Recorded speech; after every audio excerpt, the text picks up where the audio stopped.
Boa noite a todos. Hoje é bem provável que a gente conclua essa parte de continuidade, tá? Uma parte pequena, é uma parte que depende muito da parte de limite, né?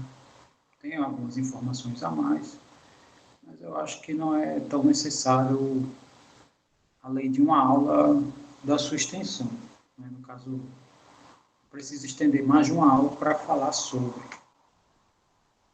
Então, deixa eu só ver se eu realmente é isso mesmo.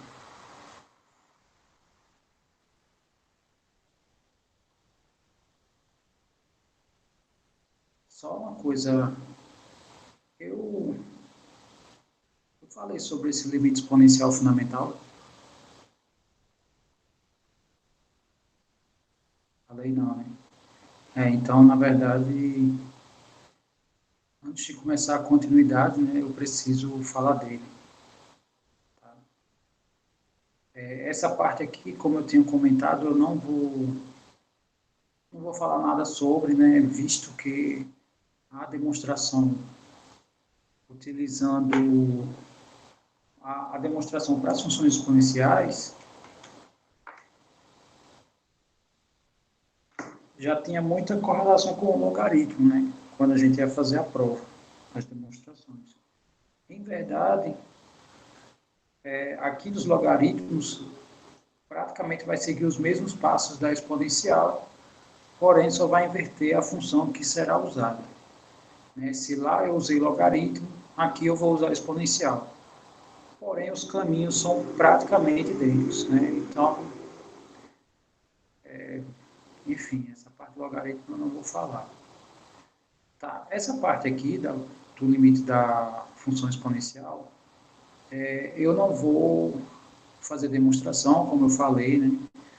A demonstração encontrada é muito extensa e,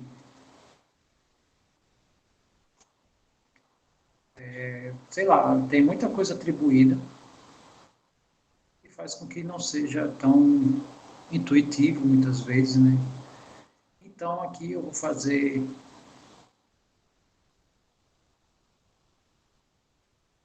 eu acho que eu comentei quando eu falei da exponencial, mas eu estou dizendo que o que eu não vou falar, né, é fazer as demonstrações, né, porque aqui tem teoremas, isso aqui são teoremas do logaritmo. Eles são intimamente ligados aos teoremas da exponencial. Tá. Sim, então aqui, o que eu vou fazer aqui é abrir uma espécie, sei lá, vou montar uma espécie de Excel para essa função aqui e vou fazer meu x crescer. Né? Então, essa é a ideia que eu vou fazer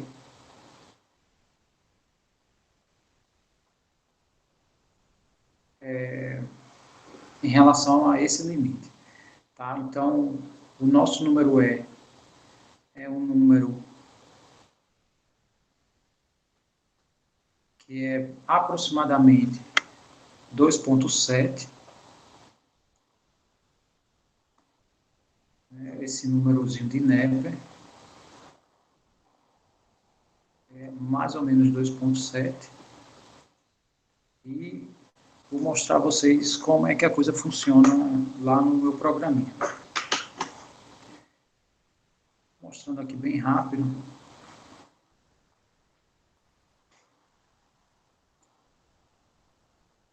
Eu vou construir por partes, tá? Deixa eu só abrir aqui, dar um pouquinho de zoom aqui para não ficar desconfortável para vocês.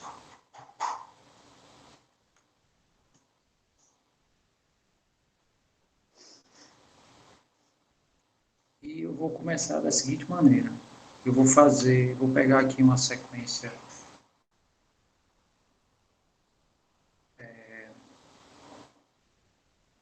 sei lá, de alguns valores, né? Vou botar até 10. Eu acho que já é suficiente.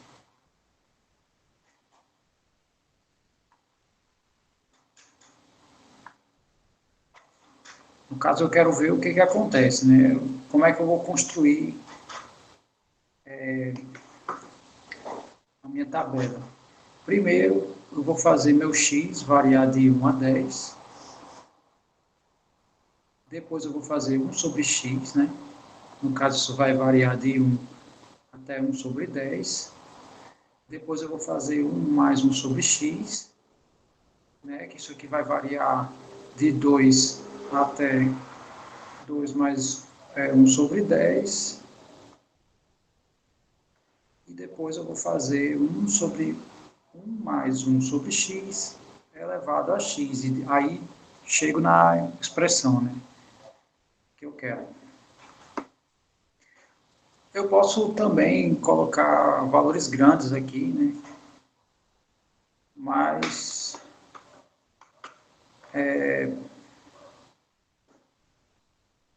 bom, enfim, posso fazer assim, por exemplo.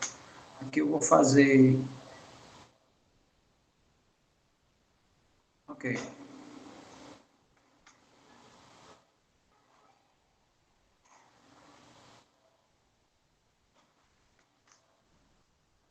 como a gente quer valores grandes, né, eu posso fazer assim, ó. Eu posso atribuir potências, né? Então, essas potências vão ser o meu x, né? Só abrindo aqui, porque eu quero que o meu x, né, vá para o infinito. É assim que está dito aqui na, ó, meu x indo para mais ou menos infinito, né? Ou seja, aqui eu posso considerar também os negativos, né, que vai dar no mesmo. Já já eu mostro a vocês o porquê, né? Tá, e agora eu vou fazer, isso aqui é igual a 1 dividido por isso, né? Isso aqui eu estou mostrando os passos.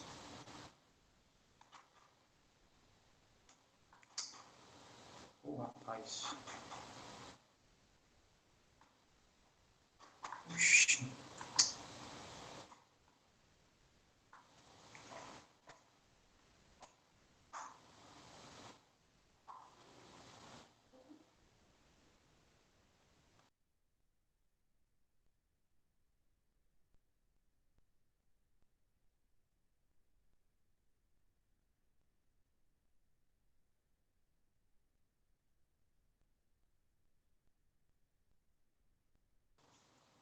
Bom, não está exibindo aqui, né? Vou deixar assim mesmo. Tá? Eu acho que ele não vai dar problema, não. Agora eu vou fazer um mais esse, né?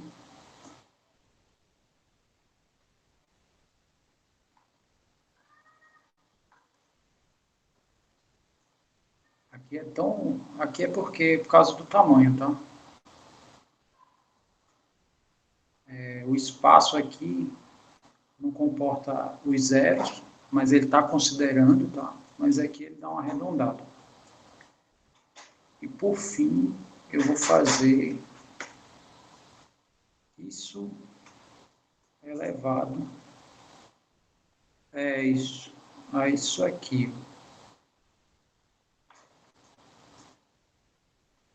Então veja que o meu número de Neper é 2,7, né?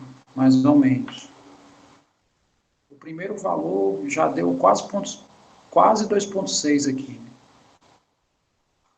Quer dizer, já começou a aproximação aqui. Eu nem peguei um valor muito grande, né, para o meu X, e ele já deu uma aproximada boa. Então, se eu fizer aqui no... Se a gente for observar casas decimais, né, e se eu exigir as 4 primeiras casas decimais, elas se repetem a partir do sexto passo, né? A partir do sexto passo, inclusive a quinta casa, né? A partir do nono passo, a sétima casa, já a sétima, oitava, nona casa, né? Quer dizer, tem variações aqui, quer dizer, estou aproximando cada vez mais. Mas esse número aqui é um irracional, né? Não existe organização aqui da parte decimal. Então, tá aqui, esse é meu número, né? Como eu falei, mais ou menos 2,7. E a convergência, né, dessa expressão aqui vai dar esse número. Ou seja, se eu aplicar aqui o limite, se eu aplicar aqui o limite na minha expressão, né, fazendo o x indo para o infinito, isso aqui vai dar o número e. Ok.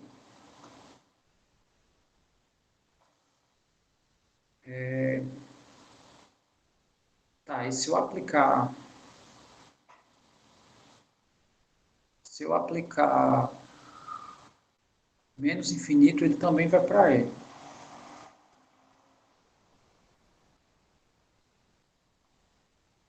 Onde é que é a pergunta? Peraí. João perguntou o que está escrito do lado. Deixa eu ver.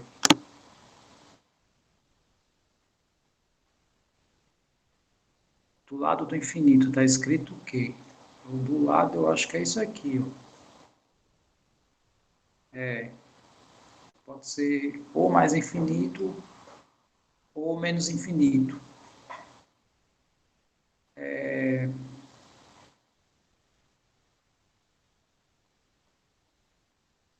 Tá. Tem outra maneira de representar, tem algumas maneiras, né, de representar essa equação, inclusive.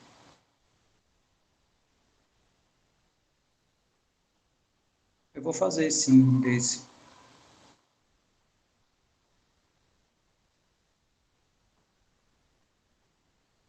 Não, mas não, não.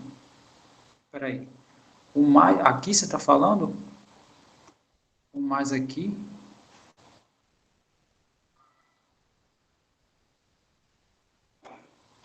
Professor, porque lá no material tá menos em cima e mais. Geralmente a gente vê Ah, mais entendi. ou menos. Entendeu? Ali é porque dá no mesmo, né? Entendi agora, né? Normalmente é o mais em cima e o menos embaixo. Mas eu não lembro se eu escrevi assim por questão de. Ah, não lembro agora. Né? Não sei se assim ficava mais bonitinho ou tanto fazia e eu deixei, que eu acredito que foi o que aconteceu. Né? Mas enfim, aqui a ordem não tem influência. Sim, então tem algumas outras maneiras, como eu falei. Né? Outra maneira de eu representar isso aqui é da seguinte forma.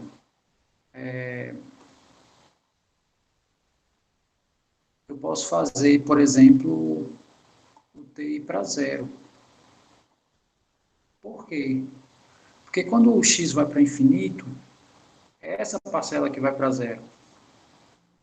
E se eu faço t para zero, então aqui eu tenho uma troca, né? Vai ser 1 mais t, né? E o x está indo para mais infinito. O t indo para zero, eu posso fazer com que o meu expoente vá ainda para o infinito, né? Basta escrever assim, ó, 1 sobre t. Né? Então, essa maneira aqui é uma maneira equivalente a essa outra. É, deixa eu só olhar. Aqui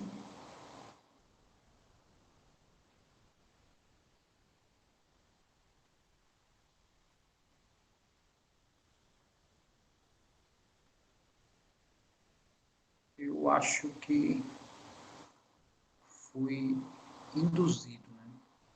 Aqui é um.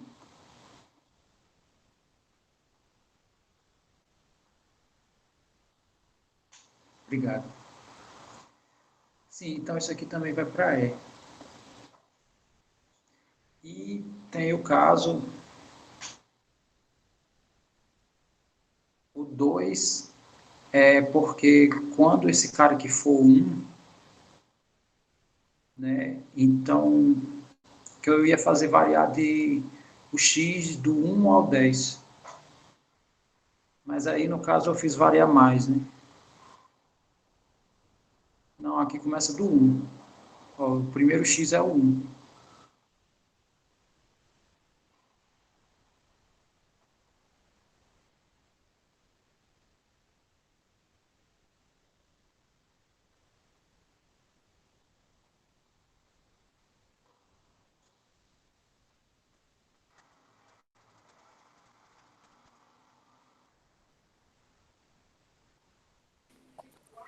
É do T. Então, mas o t não é zero. Ele está indo. Como ele está indo para zero, ele está se aproximando cada vez mais do zero, significa que 1 dividido por algo próximo de zero, isso está indo para o infinito. Né? Então, Ah, pô, é verdade, ele não é zero, então ele está nas isso, proximidades do zero. É quando é um número, né? isso, 0,0000. Ele termina isso, muito pequeno e ele manda isso aí lá para o espaço. exatamente. Então, é uma equivalência dessa. E quando a gente escreve assim, o y indo para menos infinito, por exemplo, da minha expressão, eu vou escrever assim, tá? Só para... Bom, suponha que a gente não sabe, né? A gente sabe que se for positivo ele vai para E. E se for negativo, eu não sei. Então, eu vou fazer essa investigação agora. Então, a minha investigação fica assim. Como a gente sabe o que acontece quando o x vai para o infinito, então eu vou fazer uma mudança de variável também. Então, a mudança que eu vou fazer vai ser a seguinte: eu vou dizer que se o y vai para menos infinito, então significa que menos, sei lá, menos b, não, b normalmente nunca é variável, vou chamar u, menos u, isso aqui vai para infinito positivo. Então, na verdade, o que eu fiz daqui para cá, eu chamei o y de menos u. Então, eu vou fazer essa troca aqui. Eu vou trocar todos os meus y por menos u. Então, aqui vai ficar 1 menos 1 sobre u elevado a menos u.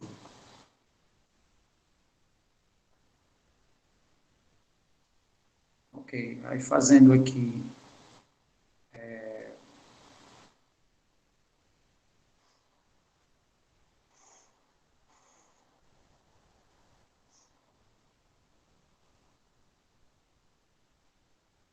sei lá, trabalhando essa parte aqui de dentro,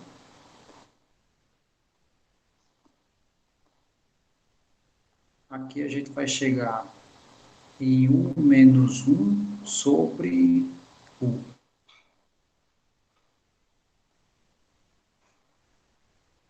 elevado a menos u.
Esse aqui, eu lembro que era uma coisa tão besta e agora eu não estou conseguindo visualizar o caminho.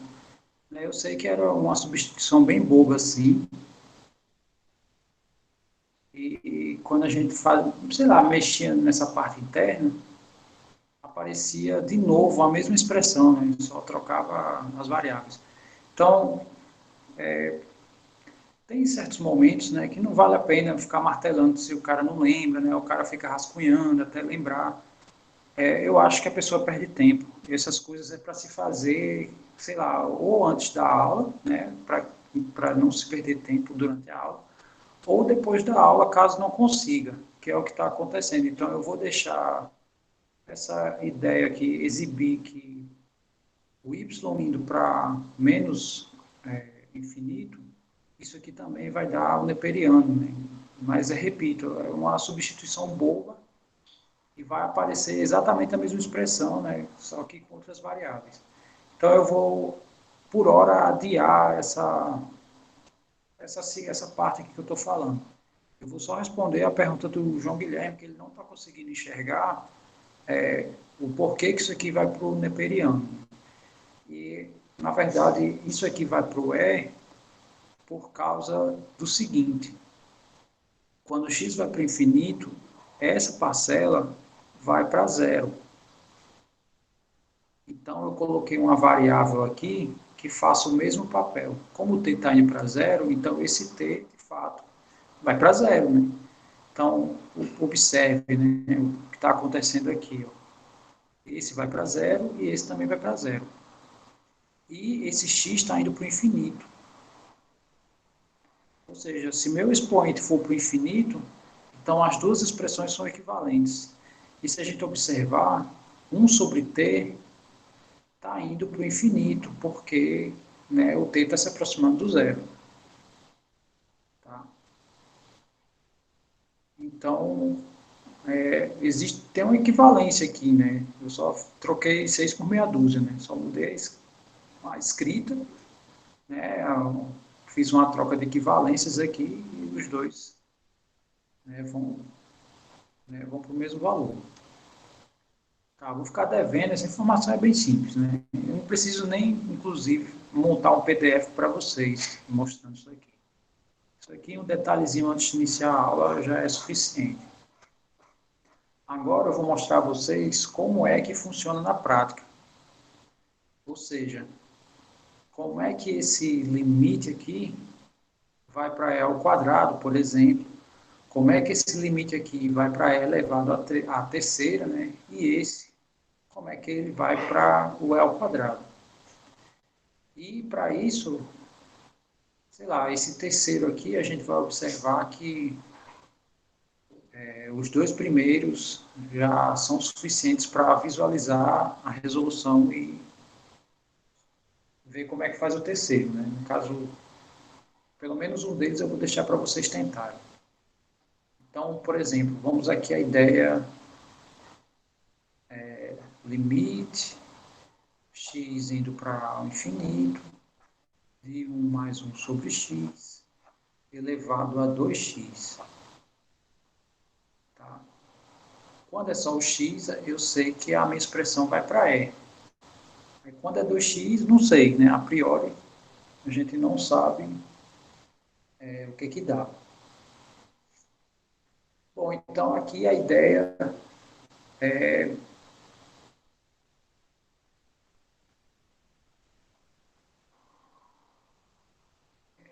reparametrizar, quer dizer, não é reparametrizar, né? Aplicar algumas propriedades aqui de potências.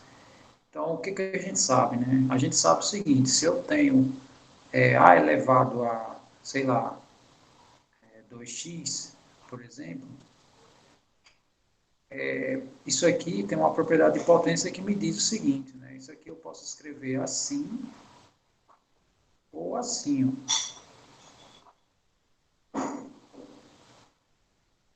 Né? Eu tenho aqui as duas opções. E eu vou escrever nesse segundo formato aqui, né? Porque quando está elevado a x, é exatamente o que tem no nosso teorema. Então, isso aqui vai ficar limite, x tendendo ao infinito, 1 mais 1 sobre x, elevado a x, né? E tudo isso aqui é elevado ao quadrado. Bom, então, assim como aconteceu lá nas raízes, né? Que lá no início, né?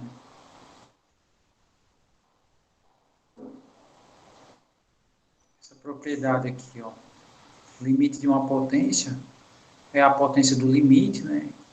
Então, quando a gente resolveu esse 4 aqui, baseado nesse exemplo 3, que é uma propriedade que eu coloquei como exemplo, uma coisa que a gente fez aqui foi colocar o limite para dentro da raiz, por causa dessa propriedade.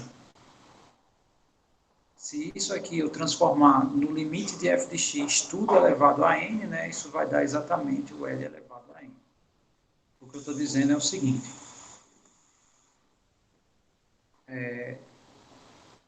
eu tenho esse tipo de informação, né, sei que o limite do f de x é L, então isso aqui eu posso escrever assim.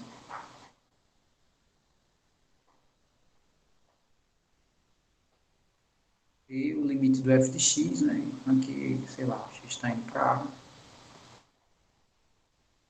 esse limite aqui vai ser o L, e vai estar elevado a n. Então, eu vou aplicar essa propriedade, né, que era um exemplo, aqui. Então, a gente vai ter o seguinte, vai ter o limite do x tendendo a infinito, isso aqui, né?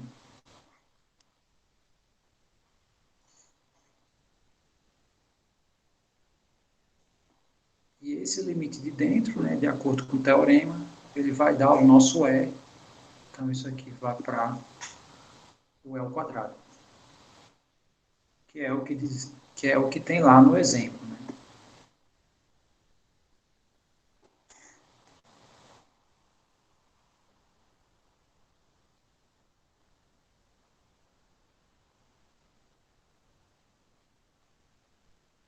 No caso aqui, está dando E ao quadrado.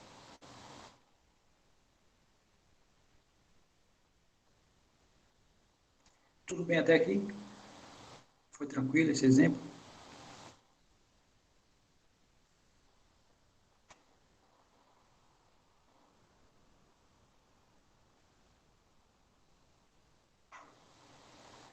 Bom, agora vamos para o segundo. Eu acho que esse segundo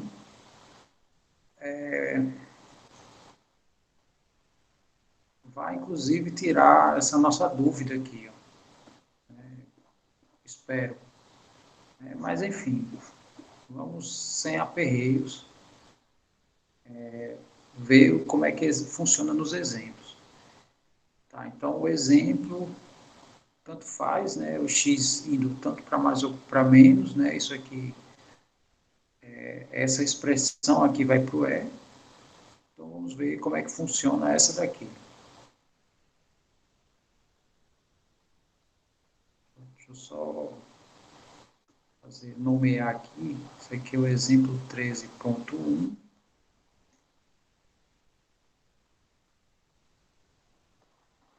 E agora o exemplo 13.2, né?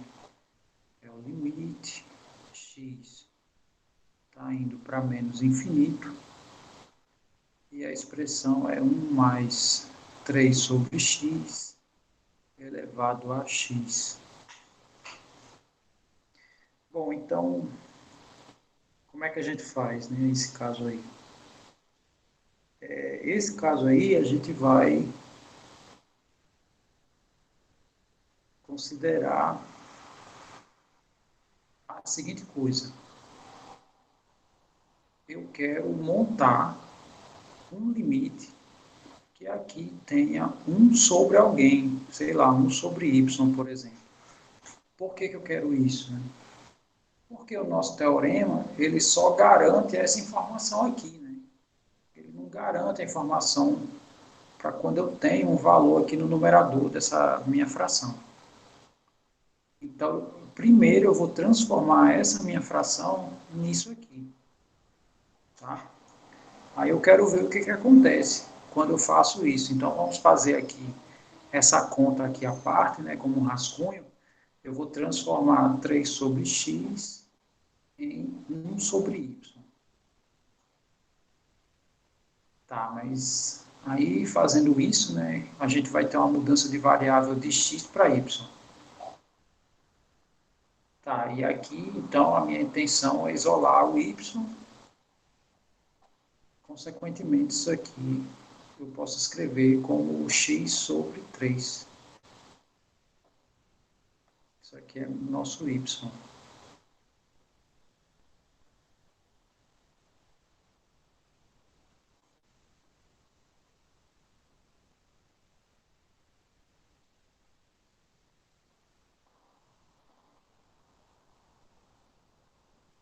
Tá, então aqui vai ficar y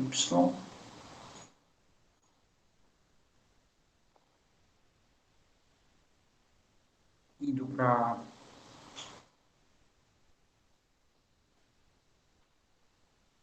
se esse x está indo para menos infinito, né?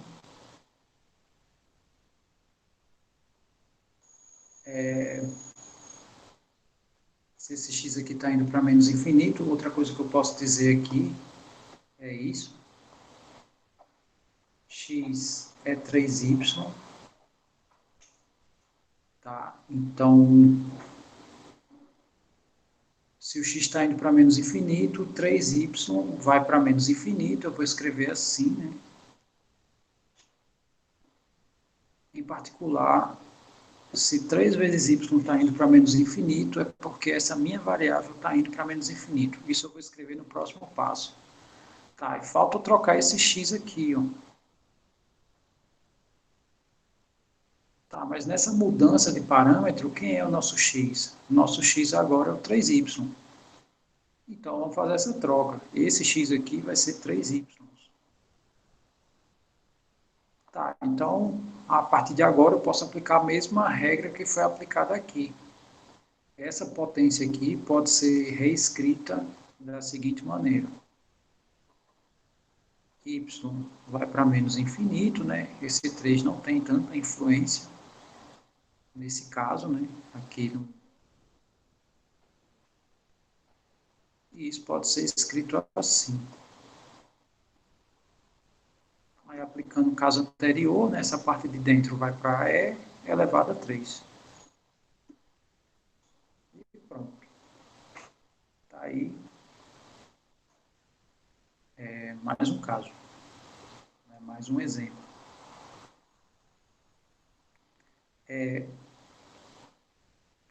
Tudo que eu fiz, nada ficou claro ou tem alguma coisa que você entendeu?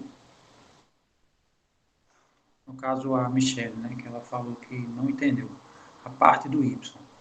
Bom, a parte do Y, esses exemplos da exponencial, a gente vai ter que fazer sempre uma mudança, né? Então, o nosso teorema, ele só é válido para esse tipo de estrutura, ou esse tipo de estrutura, tanto faz. Agora, as estruturas que têm um número aqui, a gente não tem noção, né? Assim, a priori. Tá. Então, qual é a intenção, né? A primeira ideia que eu tive aqui para resolver esse problema. Primeiro, eu peguei essa fração, 3 sobre x, e transformei na fração 1 sobre y. Por que eu transformei essa fração nessa? Porque o teorema se aplica nessa estrutura, não nessa.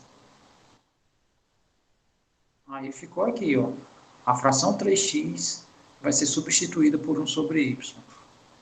E o meu interesse é saber, tá, e os outros x, o que eu vou fazer com eles, né, quando eu faço essa troca dessa fração por essa. Aí eu mexi aqui na minha fração, né. Então, aí aqui no caso, se eu fizer meio pelos extremos, né, essa parte do meio aqui não está ajudando, eu vou apagar essa parte do meio. Então, se eu fizer o produto aqui do meio pelos extremos, né, como o Felipe sugeriu, aqui vai ficar x vezes 1, que dá x igual a 3y. Ou seja, Se eu fizer a troca dessa fração por essa, todos os x que tem na minha expressão inicial, você vai ter que trocar por 3y. Então, eu fiz a troca aqui. Ó. Esse x aqui, eu substituí por 3y em função da troca das frações. Tá? Aí deu isso daqui. Outra maneira... não vou nem falar dessa, porque aí vai atrapalhar tudo. Então, pronto, aí eu fiz x igual a 3y, essa fração eu troquei por essa. Aí, a partir de agora, eu vou aplicar a mesma regra que eu fiz aqui no primeiro exemplo. Eu transformei a potência 2x em x como expoente elevado a 2. Então, aqui eu vou fazer a mesma coisa. Eu vou transformar na potência que tem expoente y elevado a esse carinha aqui que é 3. Aí, aplicando o teorema nessa estrutura, né, que é o que o teorema nos garante, vai ficar o E elevado à terceira. E aí a gente chegou onde a gente queria. Com essa segunda explicação ficou tranquilo, né? Ok. Tá. Essa terceira, ela não é tão simples, porque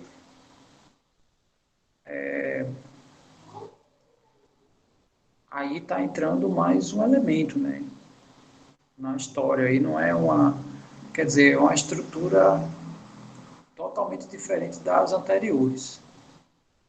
Então eu vou fazer uma discussão aqui dos primeiros passos, né?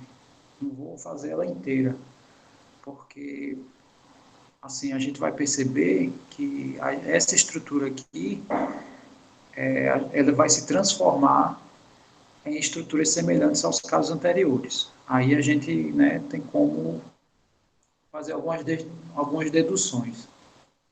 Bom, a primeira ideia para resolver esse último exemplo é a seguinte. Deixa eu escrever primeiro.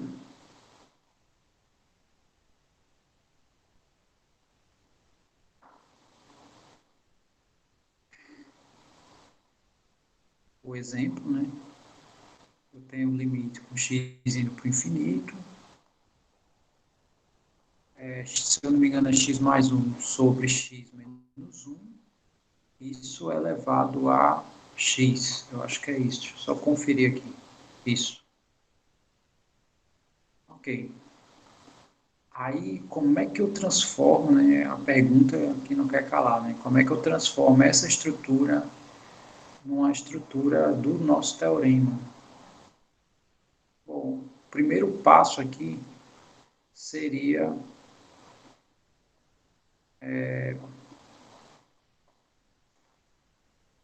transformar isso aqui, quer dizer, não é transformar, mas sim aplicar a seguinte coisa. Se eu fizer x mais 1 dividido por x no numerador e no denominador,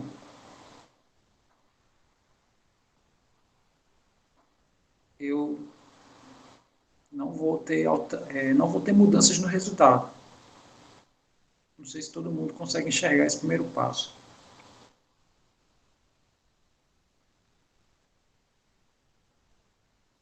Tá tranquilo esse primeiro passo aí para todo mundo? Tá suave, né? Ok. Aí, no caso, quem seria o segundo? Indiretamente, né? Esse cara, né? Esse aqui pode ser cancelado com esse, né? Então, de fato, é tipo isso, né? Eu inseri o número 1 aqui de uma maneira esperta. Aí, exato, né? O Alisson colocou aí qual seria o segundo passo, né? Tem uma propriedade aqui das potências que diz o seguinte, né? Se eu tenho A sobre B, por exemplo, elevado a um certo C, isso aqui é A sobre C sobre B sobre C, né?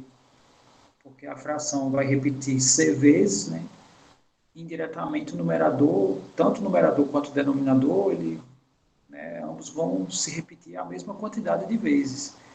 Então, esse x aqui é a quantidade de vezes que haverá repetição, tanto no numerador quanto no denominador. Ou seja, o que está acontecendo aqui vai ser semelhante a esses casos que a gente já viu. A diferença é que serão dois. Vai ter um caso no numerador e vai ter um caso aqui no denominador. Então, sei lá, eu posso fazer essa divisão, né, nos dois limites. Vai ficar, no caso, o limite do numerador.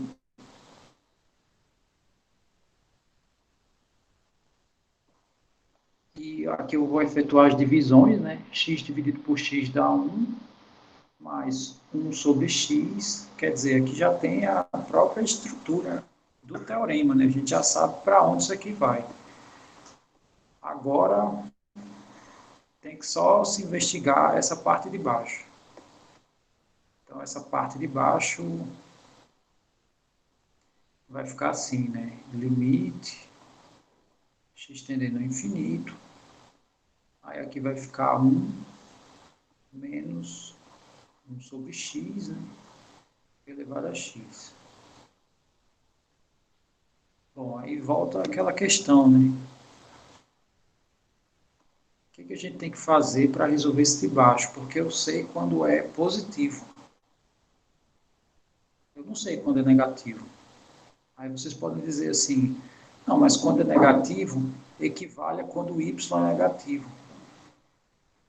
Sei lá, quando o seu x está indo para menos infinito. Né? Mas tem uma diferença, né? Dessa estrutura para essa daqui. Porque quando o meu y vai para menos infinito, esse menos infinito é aplicado aqui e aqui, né? Nos dois. Aqui não. Só essa primeira parte aqui, né? Que está ficando negativo, digamos assim, os seus valores, né? Esse aqui está ficando positivo. Então, essa estrutura não tem semelhança com essa. Né? Essa daqui. Né? Então, eu vou ter que fazer outro tipo de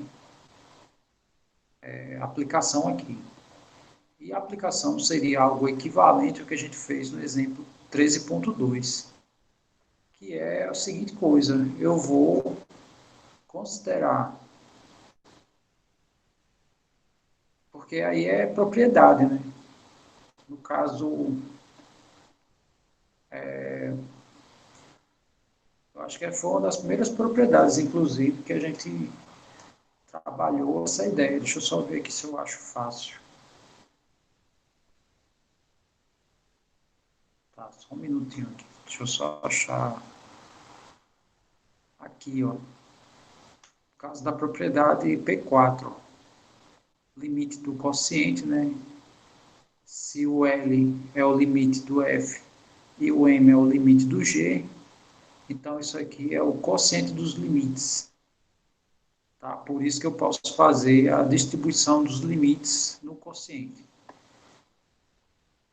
Tá? Essa, no caso, é a pergunta do João Guilherme.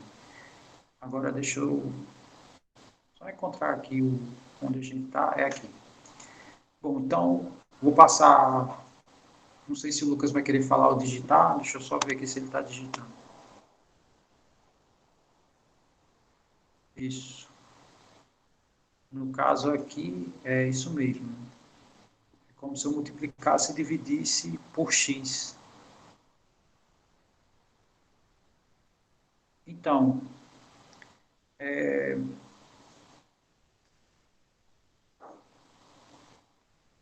porque é o seguinte, na estrutura de frações, né, por exemplo, se eu tenho a fração a sobre b dividido por c sobre d, existe...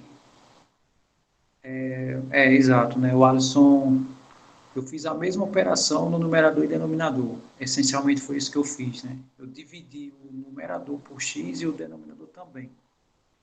Mas aí existe uma equivalência, né, aqui, que é o que eu ia falar aqui, né? Isso aqui eu posso dizer que é a sobre b dividido por c sobre d, né? É uma maneira de eu dizer, ou outra maneira Isso aqui é A sobre B vezes D sobre C.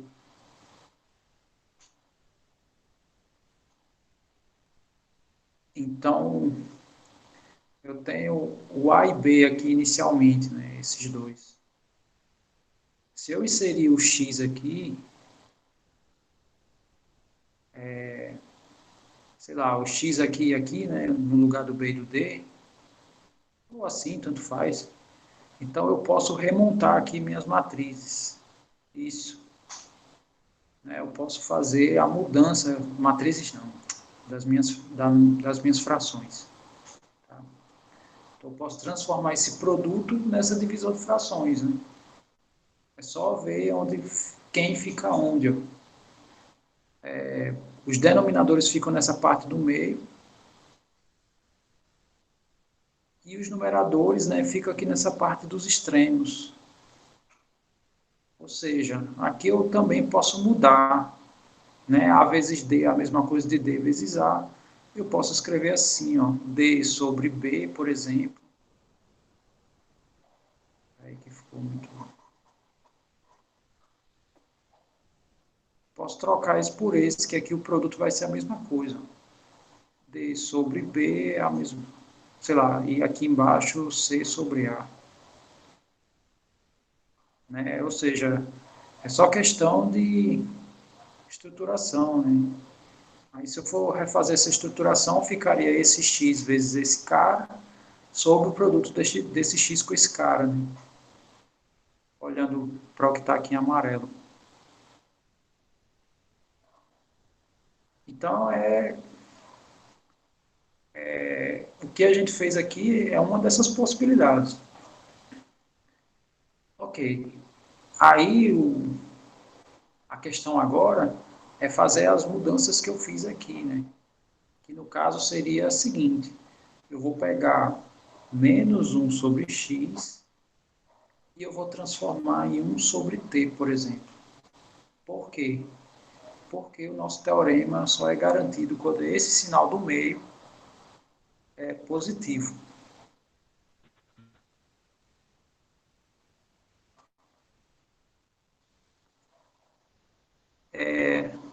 O Alisson colocou assim, agora é cruel a pessoa ter essas sacadas, né? Mas eu lembro que eu ensinei um ano só. Um ano da minha vida eu ensinei turma de sexto ano. Que era só os gurizinhos aprendendo aqueles besterol de fração, de fazer o desenho dos quadradinhos, pintar. Né? Então aquilo me ajudou muito a pegar essas sacadas aqui, né? Que eu, sei lá, ficava brincando com esses trocadilhos. Né?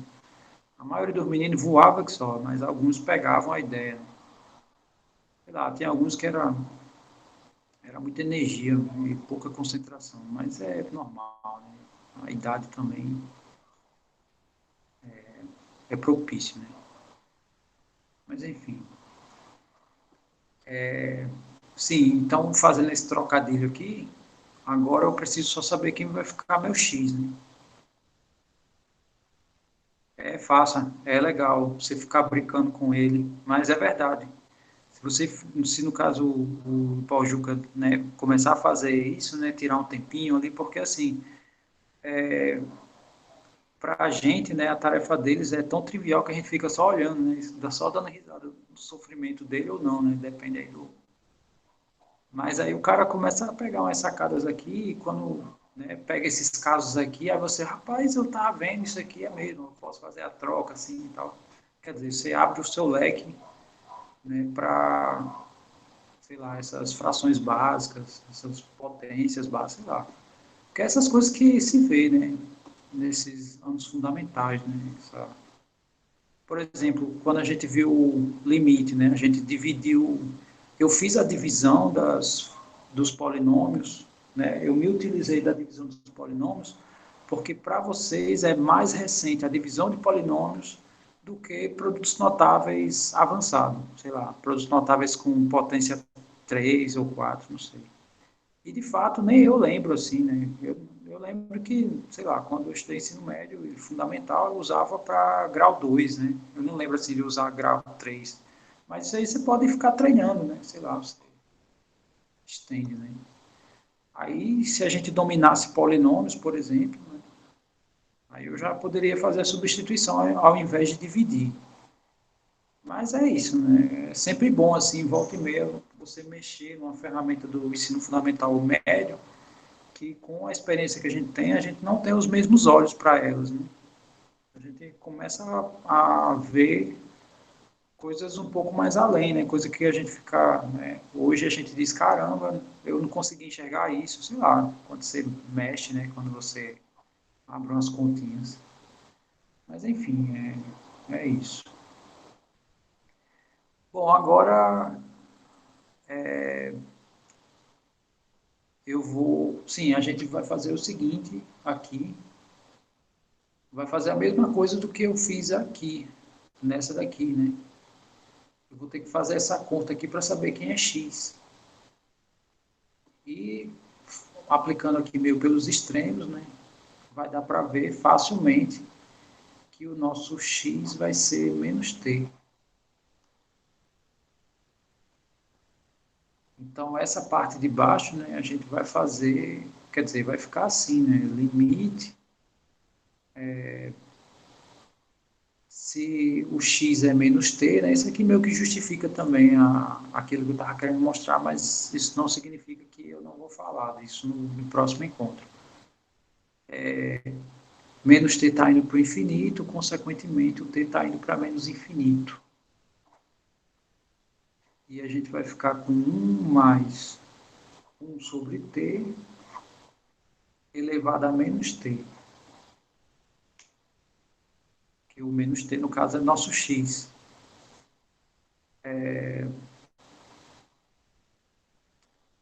Ok, aí o que a gente pode fazer aqui, né? Então, aqui a gente pode escrever da seguinte maneira, né? Isso aqui é a mesma coisa disso aqui, ó. Isso aqui é o limite, t indo para menos infinito, de 1 sobre isso aqui, né? Um t sendo positivo.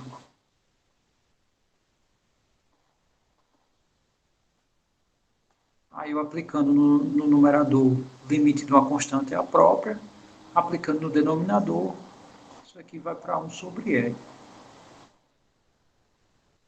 E o numerador está indo para e, né? Então significa, acabei fazendo as três, mas não tem problema não, porque tem exercício, né? Esse de cima vai para e, e o de baixo está indo para 1 sobre e. Bom, aí se eu fizer isso aqui não mudo nada, né? É dividido por 1 é o próprio e. Aí volta essa questão aqui, ó. Essa estrutura aqui é a mesma que essa. Aí se eu for escrever como produto, os extremos aqui, a gente multiplica e põe no numerador. Os extremos, no caso, é o e com e. Então vai ficar e ao quadrado. E o denominador seria 1 vezes 1. Então dá e ao quadrado. Aí acabou. Todo mundo visualizou essa ideia?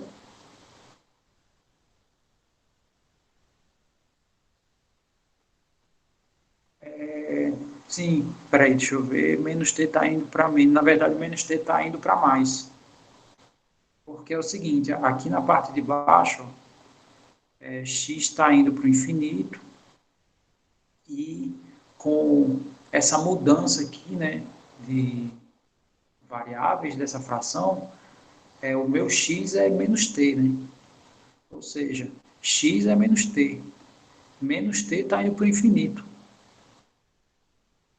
Então, se eu fizer uma troca de sinais aqui, né, se eu, sei lá, se menos t está indo para o infinito, é porque aqui está sempre tendo jogo, né? T é negativo e menos com algo negativo está dando mais, né? No caso. Então, se eu troco aqui de sinal, né? Então, só o t ele está indo para menos.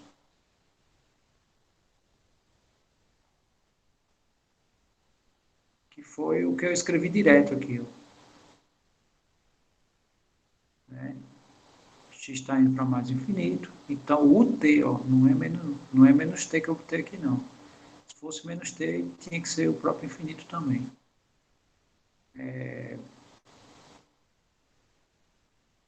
Tá, então, é isso. E, de fato, né, deu aqui Nosso é ao quadrado.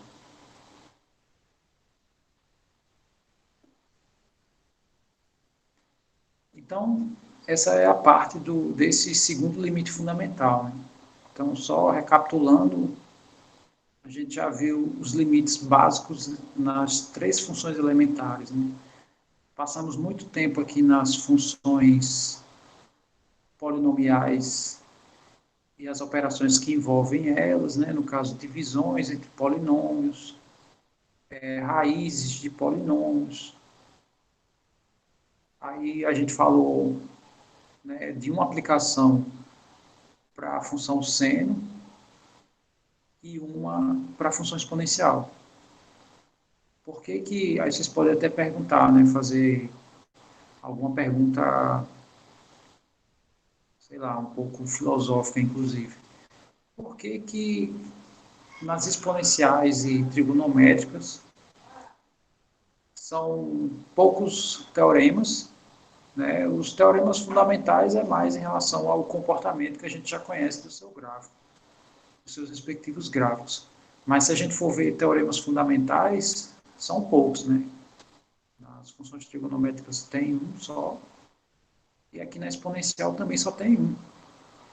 E nos polinômios tem diversos casos, né, que a gente estudou.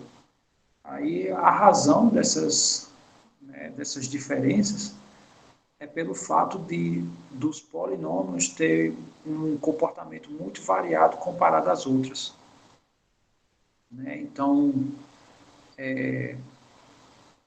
o comportamento da exponencial é um padrão, né? Quer dizer, você tem uma família de funções exponenciais, a gente não tem uma variação muito grande de comportamentos. A mesma coisa das trigonométricas, né? Isso eu não estou falando composição, jogando exponencial dentro de uma trigonométrica ou dentro de um polinômio, eu estou falando só delas, né? Só delas mesmo, no caso, sei lá, exponencial mesmo, um tipo de exponencial, né, não tem muita variação. Então é por isso, né? E outra coisa, o polinômio por si só, ele é uma função muito importante, matematicamente falando, porque é muito comum, por exemplo, sei lá, em outras áreas. Sei lá, você faz uma visita ao laboratório de biociências, por exemplo. Aí o que que acontece? De hora em hora, o cientista, né, que está fazendo uma determinada investigação, de hora em hora ele anota um determinado valor. Anota, né? Então ele faz as anotações dele, aqui é o tempo T, né? Aí aqui na primeira hora ele, sei lá, marca um valor, eu não sei o que que ele está o que que ele está estudando. Vamos colocar aqui como uma representação estatística, né? Esse X maiúsculo é muito usado na estatística, né? Ela indica variável aleatória, ou seja, é qualquer coisa que vocês puderem imaginar. Então, na segunda hora, ele, sei lá, encontra outro valor, e na terceira hora ele encontra, sei lá, um valor aqui, sei lá. Então, aqui, a cada hora, ele encontra um valor, né, e ele vai fazendo as marcações disso. Aí, a gente pode até se perguntar, será que existe uma lei que abraça todos esses pontos? Então, a gente nota aqui que a exponencial não tem, né, não tem casamento nenhum aqui, nenhum exponencial, né? Tem casamento aqui, nenhuma função circular, como seno, né? Que aqui no caso suponha que vem até aqui, tá, e depois, sei lá. É meio complicado aqui, encaixar uma função seno aqui. Então, para esses pontos aleatórios, a função que melhor se encaixa é o polinômio. Aí, como é que o polinômio funciona? O polinômio é o seguinte, eu vou desenhar aqui o que seria supostamente a função contínua, né? Se, sei lá, se tivesse uma máquina que computasse o que esse cientista está investigando desde o início do cronômetro aqui, né? Então, computador, sei lá, um computador lá fica filmando, supõe, aí ele vai coletando, sei lá, não diria nem de segundo em segundo, mas, sei lá, um negócio bem astronômico lá. Então, desde o primeiro segundo, né, ele começa a fazer as marcações, suponha que esse fosse, né, esse gráfico que eu estou fazendo, ele fosse o gráfico real. Vamos supor, né, que isso aqui é o gráfico gerado por um computador, né? E esses pontos aqui que eu estou engordando aqui, eles são os pontos que o cientista estudou. O que que o polinômio faz, né, se a gente fosse pegar esses 5 pontos aqui e agora esqueci o nome do processo. É interpolação polinomial, né? Se a gente fosse interpolar, né, Lagrange, eu não lembro se Lagrange é com polinômios. Mas, enfim, eu vou colocar em amarelo o que que o polinômio faz, né? Então, o polinômio ele faz isso. O polinômio ele serpenteia a minha curva. Então, quanto mais pontos a gente, né, se ao invés de, né, mas é porque não existe só um tipo de interpolação. É por isso que eu sei que a dos polinômios ela é chamada de interpolação polinomial, porque tem outros tipos de interpolação que usa derivada também, inclusive, né, que tem uma certa precisão maior, eu sei que tem, mas em relação à praticidade, para a implementação, eu acho que a polinomial é simples. Então, é isso que o polinômio faz. Ó. Quer dizer, quanto mais pontos, né, mais ela se aproxima da curva real. Né? Então, é por isso que existe um estudo muito forte, né, principalmente em álgebra. Em álgebra tem estudos, né, bem pesados em polinômios. Aí a razão, uma das razões, né, é essa aqui que eu estou falando para vocês.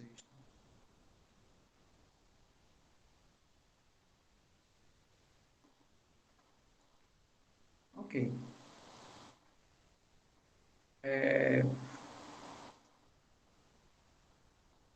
Sim. Então, são essas razões, né, que faz com que, sei lá, quando a gente estuda as elementares, acaba estudando, né, depositando muito mais tempo nos polinômios comparado às outras. Tá. Por fim, aqui a gente vai ver uma ideia da função contínua. Tá. Então, antes da gente continuar, até o momento está tudo tranquilo em relação aos exemplos lá da exponencial fundamental? Ok.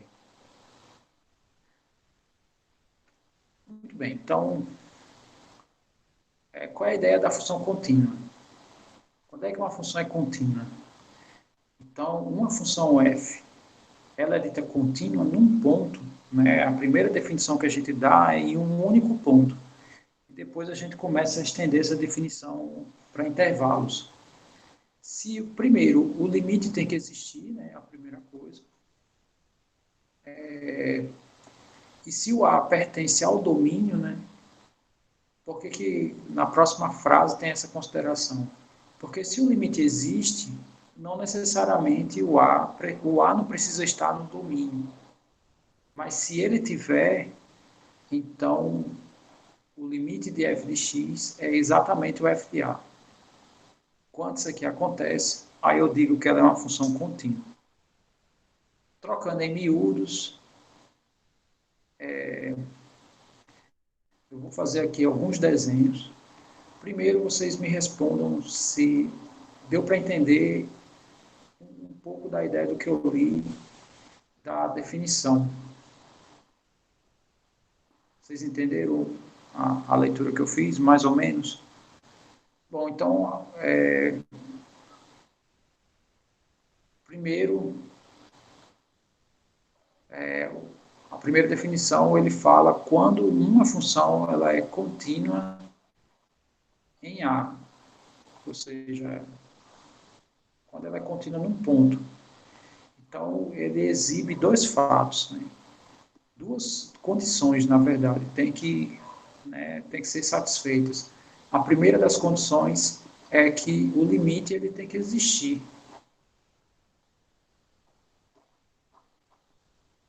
É a primeira coisa. Então, se o limite não existe no ponto A, então ela já não é mais contínua. É a primeira condição, né, para uma função ser contínua. E a segunda condição é o A pertencente ao domínio da função. Isso aqui implica que o meu limite vai ser exatamente o f do ponto. Tá?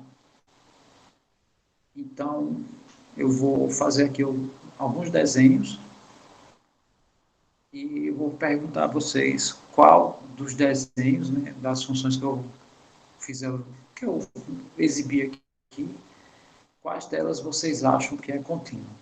Então, deixa eu colocar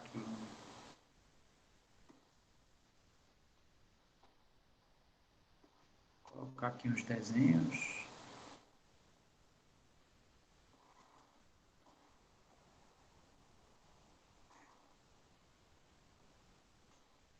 Michele, e aí? O que você me diz? Ainda está tranquilo ou piorei a situação?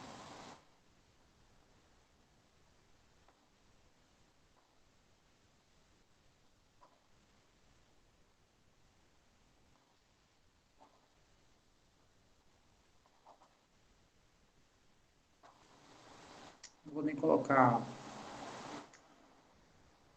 as variáveis. Então, vou desenhar aqui um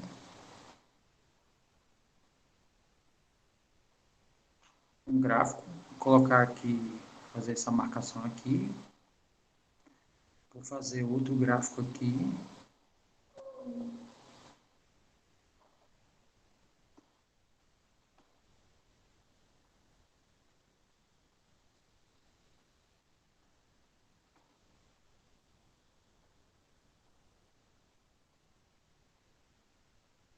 e vou fazer o terceiro aqui.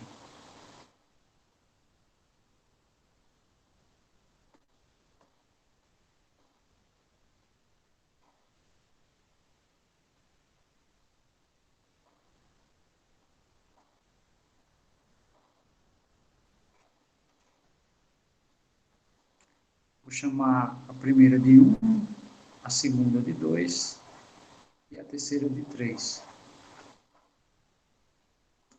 Pergunta: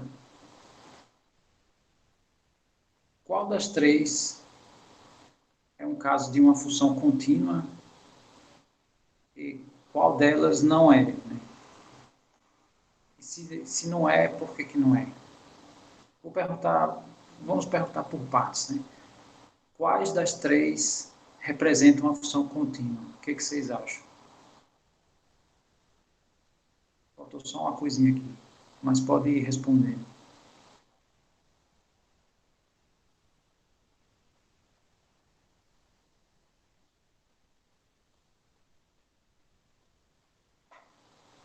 Ok.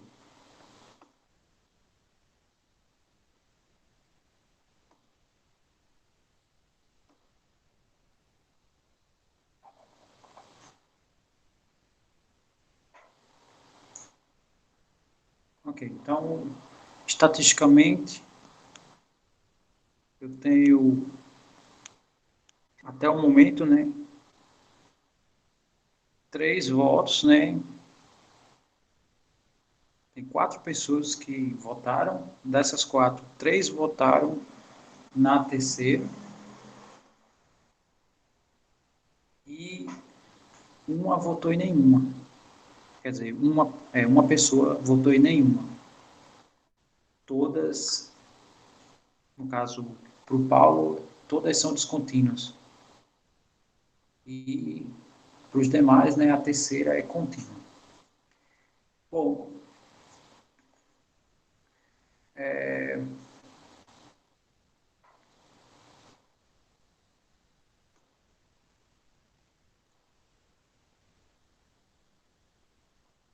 na verdade, as funções contínuas No caso, a primeira é contínua, no caso, a segunda é contínua, e no caso, a terceira é descontínua. Então, eu perguntei se era contínua, pelo menos eu acredito que foi isso, né? E quem votou, votou na descontínua como contínua. E nas que eram contínuas, ninguém votou. Então, por quê, né? Agora eu vou fazer algumas observações. Primeiro, observe que aqui no eixo X, eu fiz algumas marcações aqui, ó. Tá? O que significa essas marcações? Essas marcações significam os elementos que fazem parte do domínio. Né? Por que eu fiz essas marcações? Porque tudo tem influência no domínio da função. Então, se o domínio dessa primeira função fosse os números reais, isso aqui nem seria função, porque tinha alguém aqui que não teria imagem. Né? Teria alguém aqui que não teria imagem. Então, a primeira, nesse caso, não seria nem função. Tá? E essa função aqui, ela possui o domínio discreto, né? Significa a seguinte coisa, né? Então, tipo assim, vamos supor que esse número aqui é 1, vamos supor que essa altura aqui é 2. Então, o f do 1 está sendo o próprio 2. Significa que se eu for fazer o limite, com x se aproximando do 1, bom, se eu pego um epsilon pequeno aqui, desculpe, um delta pequeno aqui, não tem ninguém aqui para preencher esse delta. Né? Então, na verdade, quando x se aproxima de 1, tem que ser caras que estejam no domínio. Mas, teoricamente, tem que ser caras que não sejam o 1. Mas não tem ninguém. O único cara que tem do domínio é o 1. Então, isso aqui só pode existir se for o próprio f do 1. Então, no caso, é como se isso aqui fosse constante, né, por intervalos, né? Essa função aqui fosse constante aqui no intervalo próximo do 1, sei lá, tipo isso. E assim para as demais. Então, significa que, sei lá, numa função discreta, né, o limite da minha função só pode ser o f do ponto. Né? Não tem essa questão de aproximação. Né?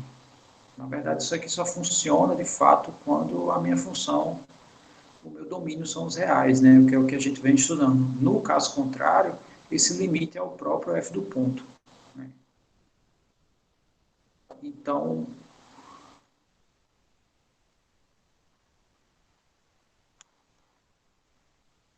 mas é que tá.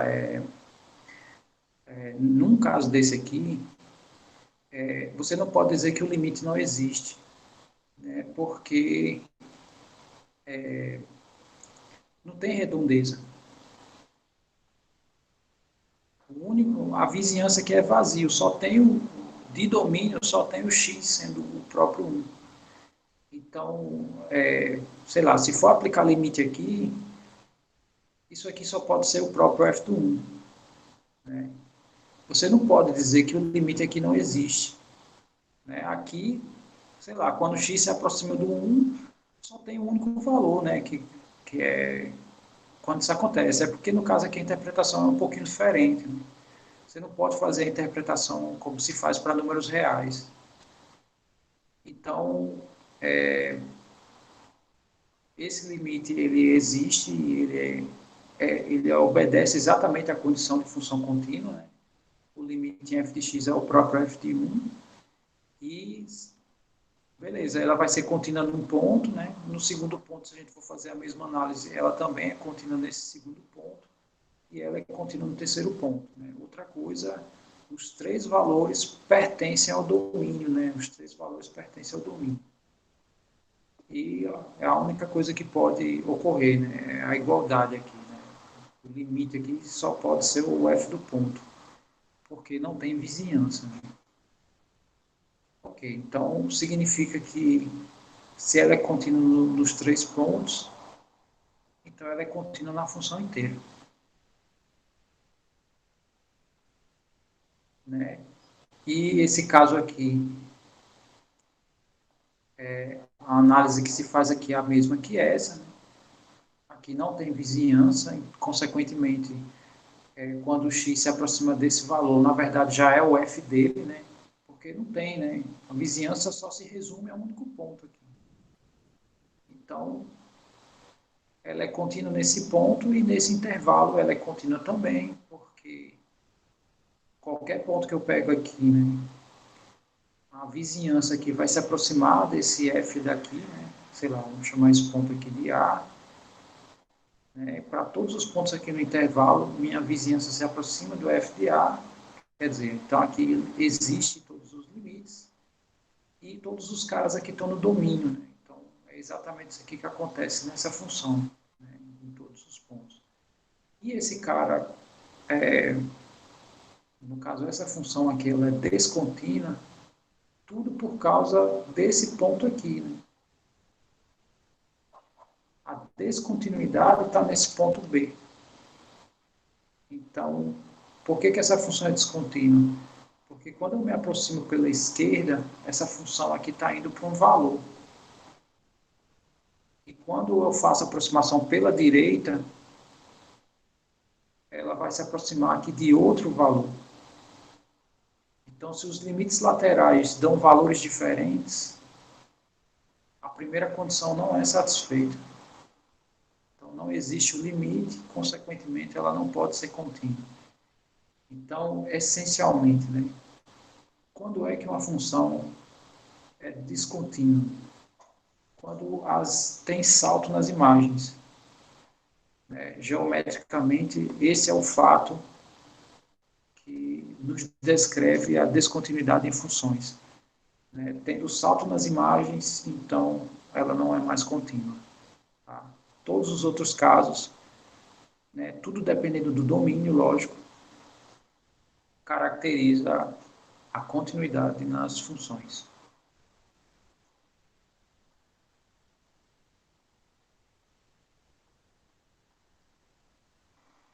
Não, mas não tem salto aqui. Né? O salto seria...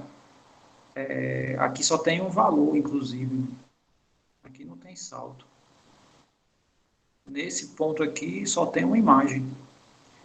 Nesse ponto aqui, à esquerda do B, eu me aproximo de uma coisa. À direita, eu me aproximo de outra. Quer dizer, aqui tem um salto, tem um buraco aqui entre as imagens. Né? E outra coisa, aqui eu abri para essa curva aqui da esquerda e fechei aqui na curva da direita. Porque para ser função, né, em cada ponto do domínio, eu não posso ter duas imagens. Então não pode ser fechado nos dois, né? Tem que abrir um deles. Alguém ia falar alguma coisa? Bom, professor, então, aí no ponto B do domínio, se ele tiver, aí exatamente no ponto B, tivesse, se eu passar a borracha aí ela passa a ser contínua. Se o quê? Se eu passar, Não entendi. Diga de novo. se passar a borracha aí no ponto B, ali onde o senhor estava com onde você está com o lápis aí. Sim. Isso, exatamente. Se passar a borracha aí, ela passa a ser contínua. Exato. É um detalhe interessantíssimo que ele está falando. Vamos chamar aqui, sei lá, F, G e H, tá? Então, se eu fizer a seguinte coisa, né? Se eu pego o domínio da função H e retiro o B do domínio, aí ela passa a ser contínua. Porque essa primeira parte aqui é contínua, essa segunda parte é contínua, né? E eu tirei o ponto de descontinuidade da minha função.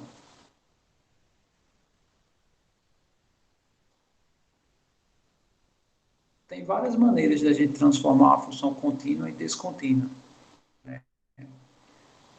Uma delas é conhecendo a raiz de um polinômio, né, sei lá, suponha esse polinômio aqui, x2 menos 4. Né? Então, eu sei que uma das raízes desse polinômio é o 2. Se eu dividir isso aqui por x menos 2, então eu transformei, né, no caso, eu vou ter que tirar do domínio o valor 2. Né? Aí, se eu não tirar, eu vou ter que atribuir outro valor. Então, sei lá, pode ser que aconteça, eu vou aproveitar aqui o desenho. Né? Tem curvas assim, ó. Eu tenho uma função, aqui está aberto, e sei lá, ponho aqui, ó. Esse ponto aqui é de descontinuidade. Né? Eu associei outro valor, né, a, quer dizer, o f do ponto ele existe, o domínio faz parte, né? Porém, isso aqui vai ser diferente. Não é, nessa estrutura aqui. Tá? Então, ela também deixa de ser contínua. Né? Quando isso acontece, né, eu retiro a imagem conhecida, né?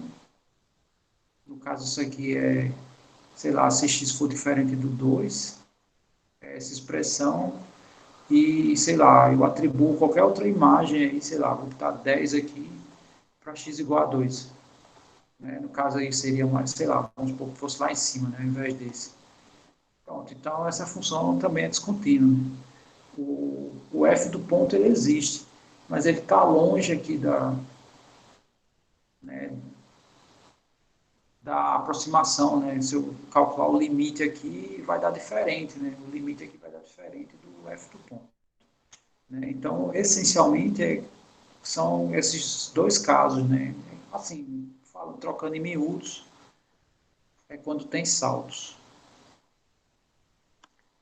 Deixa eu só ver aqui.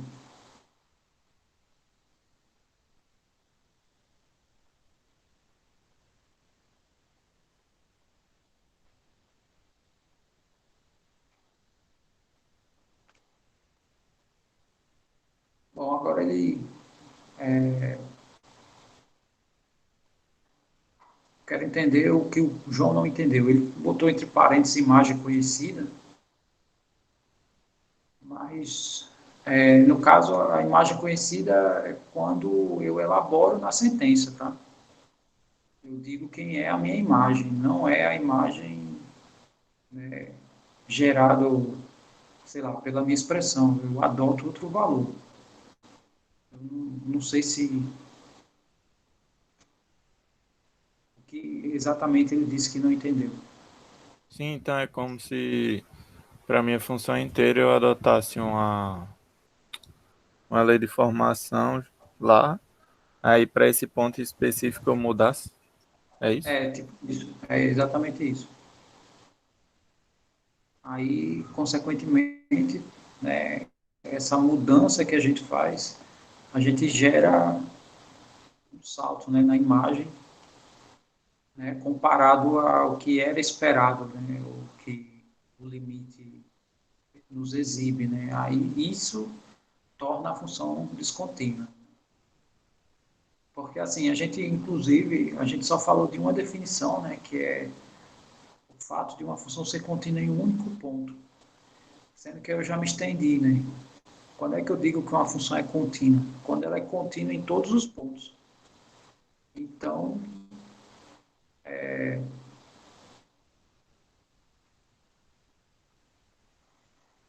a gente já está comentando nesse outro nível. Tá? Ok.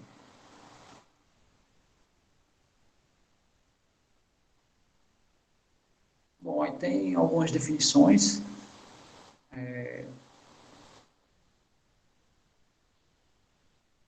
Então, depende. É aí que está. No caso, elas são as mais propícias. Né? Ele agora foi na ferida. Porque eu posso ter uma função de mais de uma sentença que tenha esse comportamento que eu vou exibir agora. Ela pode ter esse comportamento, ela ser uma parábola e quando chega aqui né, ela é uma reta, depois ela, né, se transforma num seno, não sei. Aqui eu tenho os intervalos, né, que diferenciam uma da outra.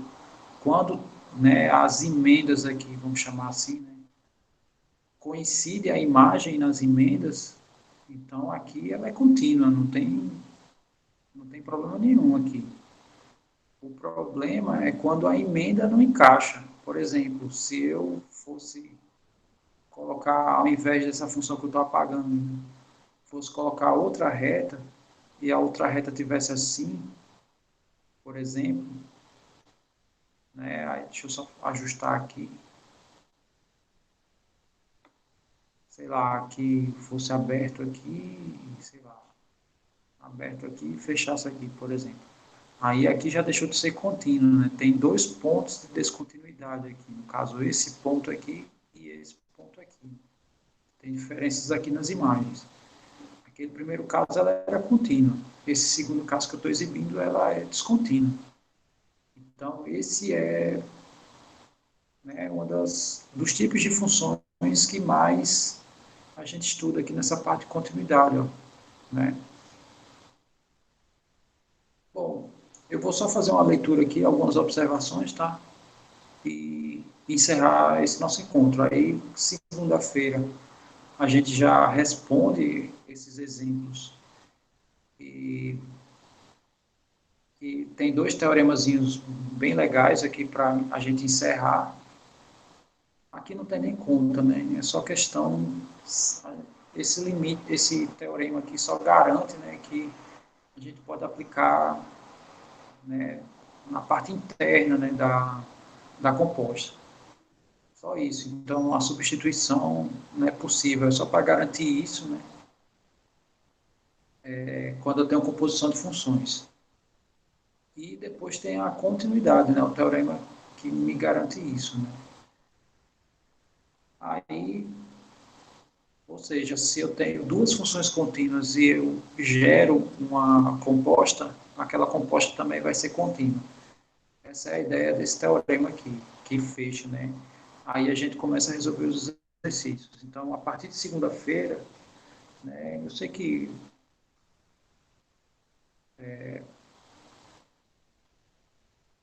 assim, tem só o fim de semana, né, para vocês começarem, né? Eu sei que alguns já devem ter começado a resolver exercícios, mas quem não começou, né, assim, começa, quanto antes eu vou responder meio que na ordem, tá? Pelo menos um de cada.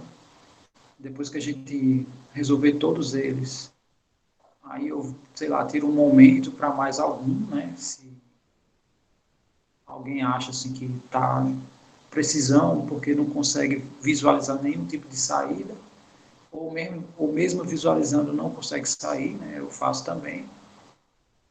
E é isso. Então, vou só fazer a leitura aqui de alguns fatos, né? Tá, tem umas definições, né? Então, a função f real, ou seja, o seu domínio é real, né? Aí já não abraça aqueles casos que eu coloquei as funções discretas, tá? Então, o que a gente está estudando, propriamente dito, são as funções assim, né? Contínuas em domínios reais, né? Aqui são domínios discretos, né? Aqui tem um ponto discreto e aqui tem três pontos discretos, né? Aqui a gente pode considerar como sendo constante ponto a ponto, né? E o limite da constante ele existe.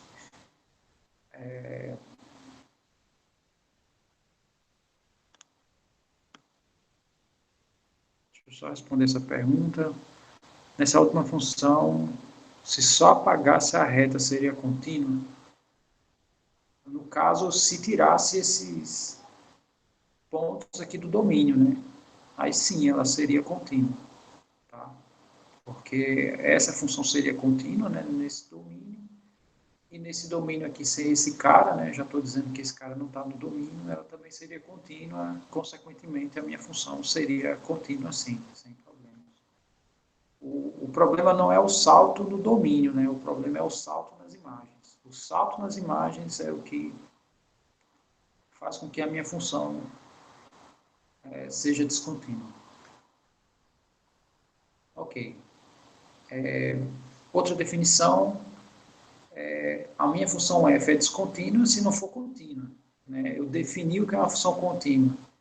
O que é a descontínua? Né? Quando é que a função é descontínua? Quando não ocorre, né, em algum ponto o fato dela ser contínua. Terceira definição, f é contínua no intervalo, se for contínua em todos os pontos do intervalo. Né? Aquilo que eu estava falando, que a gente já comentou disso também. Né? Definição 4, né? f é contínua à esquerda se o limite à esquerda for igual ao f do A e à direita de forma análoga. Né? E f é contínua no fechado se ela for contínua no aberto, for contínua à direita,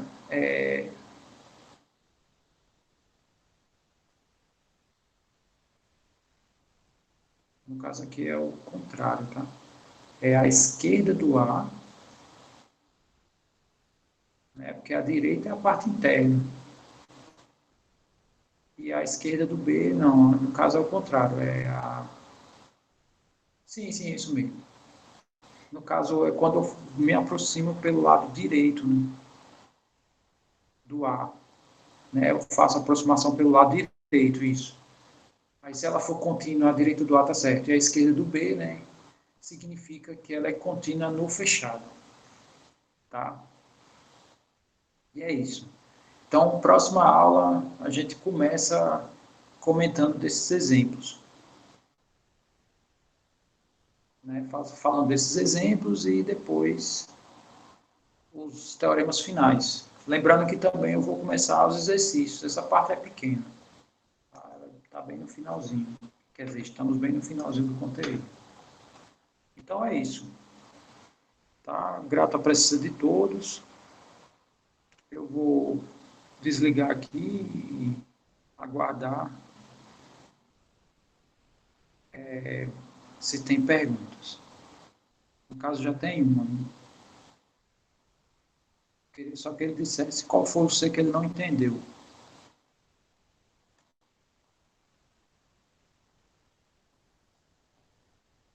Os dois últimos. Então, vamos voltar lá.